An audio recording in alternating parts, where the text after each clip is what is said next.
comment ça va? Ça va comme c'est mené. De quoi qu'on jase à matin? T'avais-tu des idées? Ah, écoute, c'est pas ça qui manque, hein? T'as vu, entre autres choses, t'as vu des enfants qui arrivent seuls par Roxane? Ben, j'ai vu la nouvelle qu'il y a des enfants qui arrivent de 12 à 17 seuls au chemin Roxham, mais j'ai même vu une place où ça disait que ça descendait jusqu'à 10 ans. Un jeune enfant qui non accompagné de 10 ans, qui traverse les frontières, qui traverse le pays. J'arrive pas à comprendre, en fait, honnêtement. On en a parlé dans les dernières semaines. Ça a été un dossier chaud. Je pense que c'est pas tout le monde qui semble comprendre ou s'informer assez pour comprendre la détresse que ces gens-là doivent vivre pour traverser des épreuves pareilles. Mais moi, ça fait quand même plusieurs fois, là. Qu'est-ce que je dis là? Ça fait des dizaines de fois qu'on en parle, au micro de Serge. Moi, je dis toujours la même chose. Vous remarquerez, là. Ça prend de l'humanisme. Si on perd cet humanisme-là, c'est foutu. Tout est là. Et la réalité, là, regardez ça comme vous voulez. Fermer le chemin Roxham, ça va rien changer, là. Ils vont juste aller se déplacer ailleurs. Ces enfants-là vont essayer de rentrer par ailleurs. Puis pourquoi quelqu'un essaie de se réfugier ici? C'est parce qu'il y a de la misère humaine. C'est aussi bête que ça. Tout à fait. Pour Écoute, obtenir, je t'écoute, vas-y. pardon? Vas-y. Pour obtenir le statut de réfugié, ben, c'est pas n'importe qui peut obtenir ça, là. Ça prend des critères difficiles à respecter.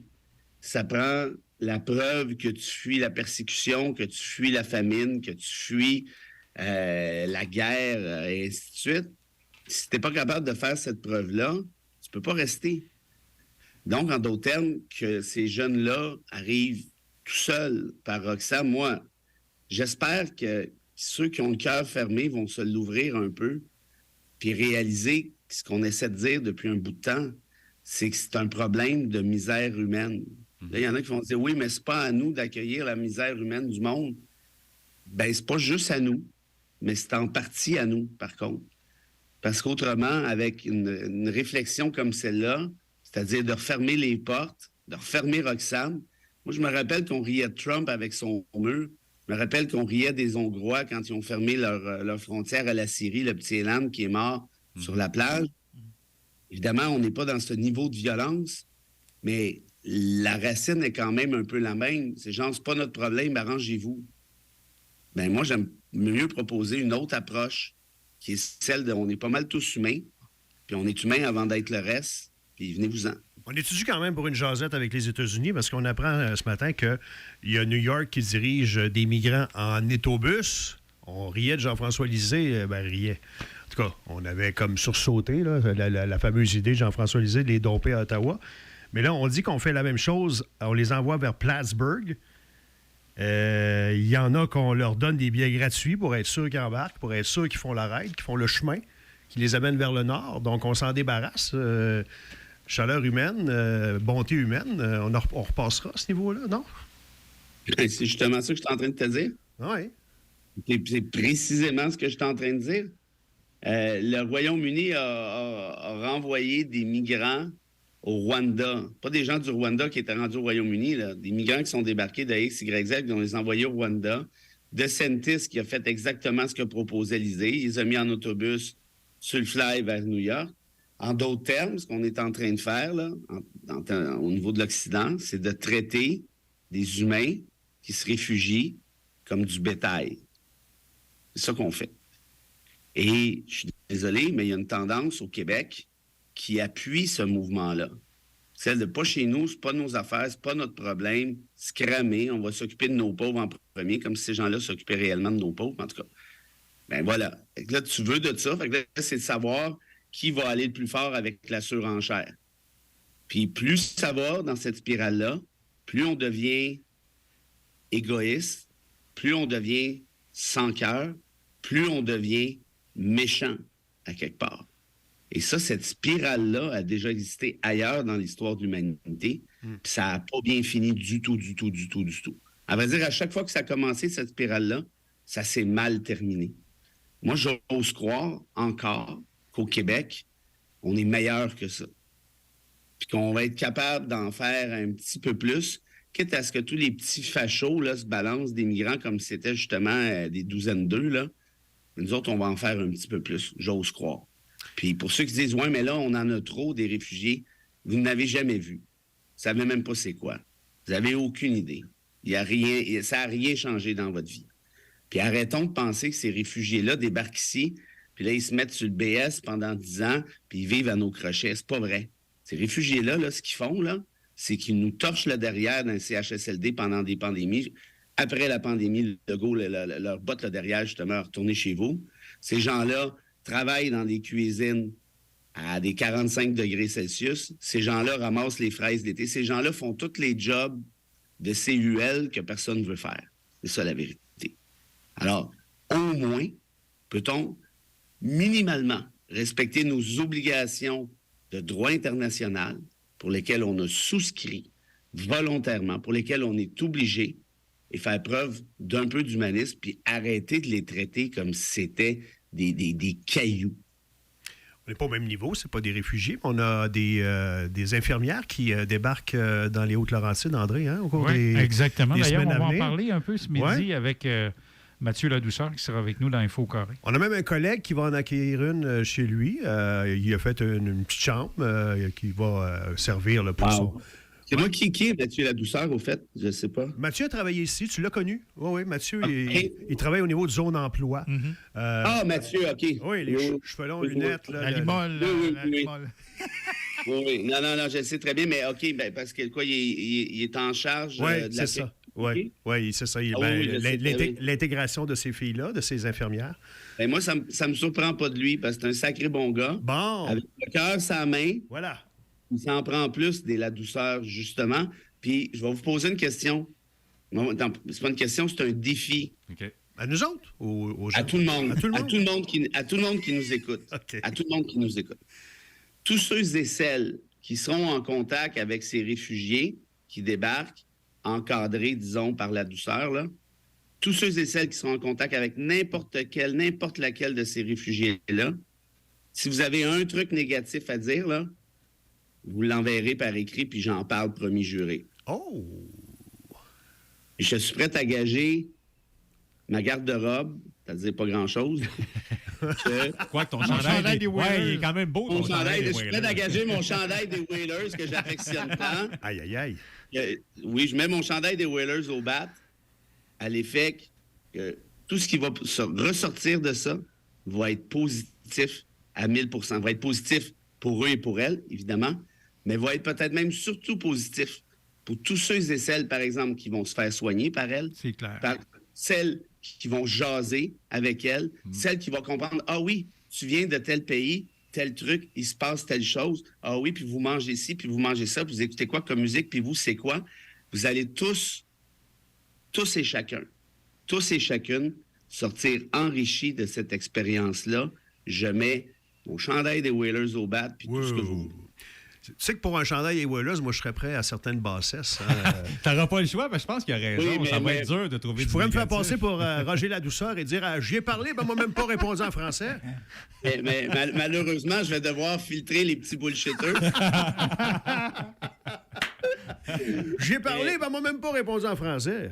Mais faire sa part, puis c'est ça, moi, que j'aimerais qu'on revalorise. Ouais. Puis c'est ça qu'on a perdu, puis pas juste au Québec, mais un peu partout en Occident. Les valeurs humaines. Les valeurs humaines, la richesse de l'échange, la richesse de connaître d'autres choses, la richesse de partager. Rappelez-vous le Festival international de théâtre où on avait une vingtaine de mon ami Marie-Claude Doré pourrait me le préciser, là, mais on avait, je pense, 20 ou 21 ou 22 troupes de l'étranger, des gens qui débarquaient, des Russes, des Marocains. Ça se passait bien. Ça se passait super Mais ça bien. se passait à merveille. Puis toutes les familles d'accueil de ces gens-là avaient un sourire collé d'en face pendant 2 semaines. Ils en parlent encore aujourd'hui. Ça a toujours été des petites merveilles, ces histoires-là. Jeunesse Canada Monde, qui avait été créée par Jacques Hébert, qui était mon mentor, c'est la même affaire. Katimavik, c'est la même affaire. Ça crée des humains d'exception. Pourquoi? Parce qu'on s'ouvre à l'autre, on se décolle le nez de notre nombril, puis on se dit, ah, OK, c'est ça, un humain qui n'est pas nécessairement comme moi, puis ça fait plus, tout le temps, systématiquement. Puis quiconque a voyagé pour la fête, moi, j'ai fait pas loin d'une 50aine de pays, c'est toujours la même expérience. Je suis jamais revenu ici fâché de dire, ah, il y a une pète de ci, puis de ça. C'est pas vrai, ça n'existe pas, ça. Tu peux rencontrer un tata une fois de temps en temps, mais oui. Mais de manière générale, ton bilan, il est exclusivement positif. C'est ça que c'est. Tu sais que les Hautes-Laurentides ont quand même accueilli l'Abitibien qui est André Léonard il y a une trentaine d'années. Ah, ben quand je te disais que c'est pas parfait tout le temps,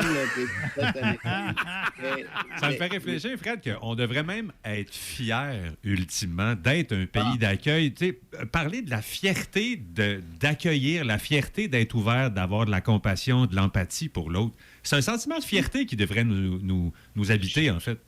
Je suis tellement content que tu dises ça, Pascal, parce que, tu sais, à quelque part, ces gens-là, là, ils nous ont un peu choisis. Hein? Ouais.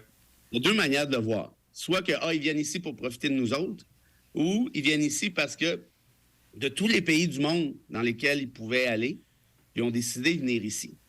Ça veut dire qu'on a une pas pire réputation. Là, maintenant, c'est à nous de la maintenir. Puis comme tu dis, et vraiment, Pascal, chapeau bas, c'est en plein ça. Pourquoi on n'est pas capable de retirer une fierté de ça comme on l'a déjà fait? Et là, je vais donner un exemple très précis. J'en ai déjà parlé, mais c'est le fun de le rappeler. À la fin des années 70, il y avait des Vietnamiens qui fuyaient le régime communiste là-bas. Ouais. Ça brassait anti-papère. Oui. Les gens débarquaient dans des bateaux. On les appelait les boat people. Ouais. Hey, Vietnam, Saint-Jérôme, là, c'est un petit bout. Là. Hanoï, Limoilou, là, ça se fait pas en 5 minutes. Quand ils sont débarqués ici, le gouvernement fédéral se grattait la tête. Bon, on les accueille-tu, on les accueille pas, gna. C'était René Lévesque, avec son ministre de l'Immigration, Gérald Godin, qui avait fait des pressions auprès du gouvernement fédéral en disant « Faites bien ce que vous voulez, mais nous autres, on va les accueillir. » Et parmi ces réfugiés-là, parce que c'était des réfugiés là, qui fuyaient la persécution là, politique notamment, bien, il y a une autrice qui est devenue internationale aujourd'hui, qui avait 7 ans à l'époque, et j'ai nommé Kim Thuy, qui est débarquée à Granby, parrainée par une famille de la Montérégie. Et puis, ils se sont épanouis ici. Elle a travaillé avec moi chez Stikeman Elliott quelques années plus tard, fait son droit, puis après ça, a décidé de devenir romancière. Et c'est une richesse internationale pour le Québec. On pourrait parler de Dany Laferrière aussi. On pourrait, tu sais, je veux dire, il y en a des exemples positifs, ces gens-là. T'es qui, toi, pour me dire que Kim Thuy et Dany Laferrière n'aiment pas le Québec autant que toi? Je veux dire, et là, tu parles des intellectuels, on a des sportifs dont on est pas mal fiers aussi. Puis il y a des inconnus aussi. Moi, je connais quelqu'un qui, justement, a vécu ce parcours-là du Vietnam. Étant jeune, je pense qu'il avait comme 7-8 ans. Il a été pris en charge. Il est arrivé au Québec. J'ai travaillé avec dans la restauration dans le passé. Là, il y a une blonde québécoise, il y a des enfants. Tu sais, complètement intégré. Puis il parle, tu le verrais pas, puis tu penses que c'est un Québécois. Tu sais. Combien de gens? Il y en a combien des comme ça? Tu sais? Et combien qui ont adopté des enfants de ces pays, tu sais, qui ont vécu au Québec, qui ont grandi au Québec? Tu sais quoi, j'ai reçu, à la suite d'une discussion qu'on avait eue, Serge, il y a peut-être 2-3 semaines, il y a des familles de Mont-Laurier, ou en tout cas à tout le moins de la région, qui ont accueilli des réfugiés ukrainiens. J'ai reçu, je n'aimerais pas le nom, j'ai reçu des messages. Sérieusement, moi, ça me touche à chaque fois quand je reçois des témoignages du genre, parce que je le sens pour eux, puis je le sens à quel point, ça c'est une dame notamment qui m'avait écrit, à quel point elle est contente de vivre cette expérience-là.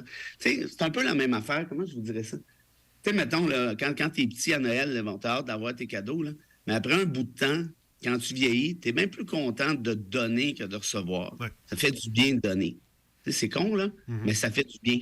C'est vrai, tu sais, par exemple, les billets de hockey là, que je donne ici et là, une fois de temps en temps, je suis bien plus content de les donner que d'y aller souvent. Bon, donc, va me dire parce qu'ils sont pas bien bons, mais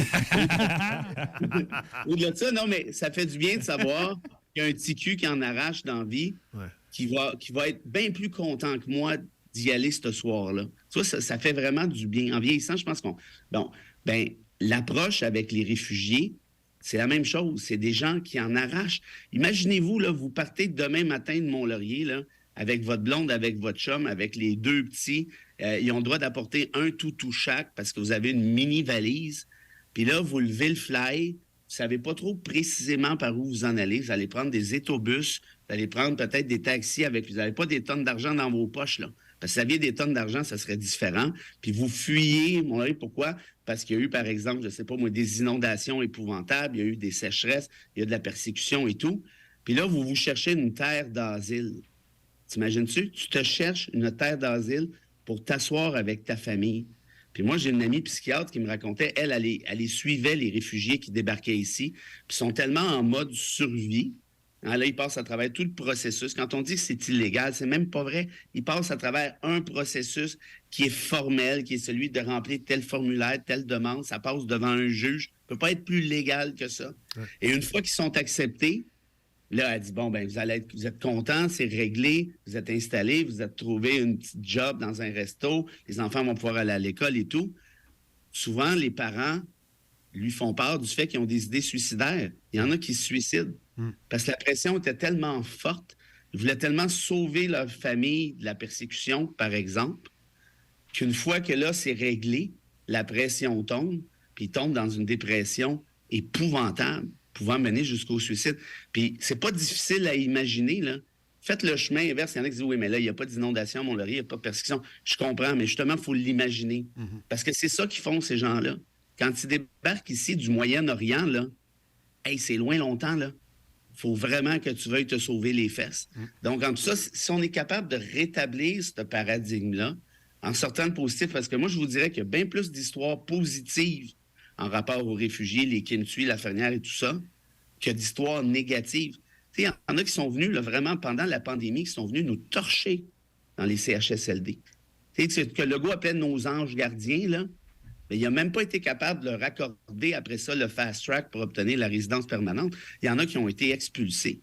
Ça s'appelle profiter du monde, si tu veux mon avis. Puis pour moi, on n'est pas comme ça, les Québécois. C'est pas vrai. On est beaucoup plus généreux, puis au final, c'est nous qui en sortons gagnants, autant sinon plus qu'eux. En tout cas, l'arrivage d'infirmières, ça va être bénéfique parce qu'il y en manque. Puis on vient de voir des images d'Africains qui viennent de débarquer à Valleyfield, ou autre chose. Ils vont aller voir les régates. Fait que c'est bon. c'est beau de voir ça. Et en terminant... Elles viennent d'où, les infirmières? L'Afrique. Je ne sais pas quel coin de l'Afrique, mais c'était écrit. Plusieurs pays d'Afrique, j'ai l'impression, oui. Tu as sûrement vu, comme nous, des images de la Syrie, de la Turquie, et il y a quelques-unes des images qui se promenaient. On a vu ça avec Pascal tantôt, digne de la liste Schindler, une petite fille qui était dans les débris qu'on a réussi, encore vivante, à sortir de là. Bref, il y a des images saisissantes. On va te laisser là-dessus, Fred. Merci pour le message encore ce matin. C'est noté, puis on se reparle demain. OK? Et on va se jaser... Puis s'il y en a qui en accueillent des réfugiés ou autres, faites-moi un petit signe sur Facebook Messenger. C'est toujours un plaisir de vous lire, puis ça alimente des réflexions. On en connaît un très bien. On va lui dire de t'écrire, voir s'il est à l'aise de le faire. C'est bon? Bien, évidemment, s'ils sont à l'aise, forcez-les pas. Mais pour les Whalers, après moi, il va t'écrire. Il me semble avec les Whalers. Ouais, avec ton chandail. Belle photo de ton chandail. Ouais, c'est ça. Pensez-y comme il faut. À demain. OK, bye.